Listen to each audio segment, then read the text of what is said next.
আসসালামু আলাইকুম। আজকে আমি আইছি হাসিনা রাইস মিল আর কি মিল। তো কালকে থাকি রমজানের রোজা শুরু। মানুষের দুমাইয়া চাউল আর ডাইল ফুটাই রাখে চিয়া বড়া চানা পেঁয়াজি ওটা খাইতা করে। তো ইনো আইছে আমিও ওলা তুরা চাউল তারপরে ডাইল ওগুলা কুটানির লাগি।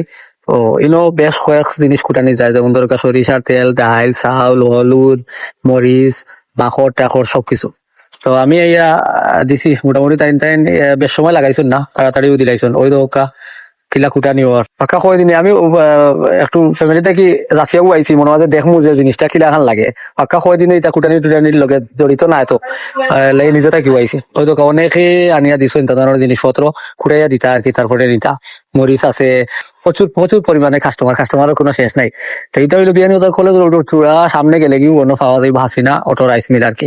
তো এগুলো মানে সব জিনিস মোটামুটি কুটাইয়া দেয় না, তারা মেশিন জিনিসপত্র গুলান বালাইল লাগে, জিনিসটা মিহি বা সুন্দর হয়। একটু যুগের মানুষে সব প্যাকেটে লইয়া খাইলেন, বাট আগর যুগের কিছু মানুষ আছেন তারা নিজের হাতে কুটাইল জিনিস বা নিজের হাতে ফ্রেশ দেখিয়া কুটাইয়া তারপরে খায়। আশা করি আপনারা দেখিয়া ভালো লাগছে, আর ভালো লাগলে আপনারা শেয়ার করবা আর জানাইবা কিলা লাগলো। আসসালামু আলাইকুম।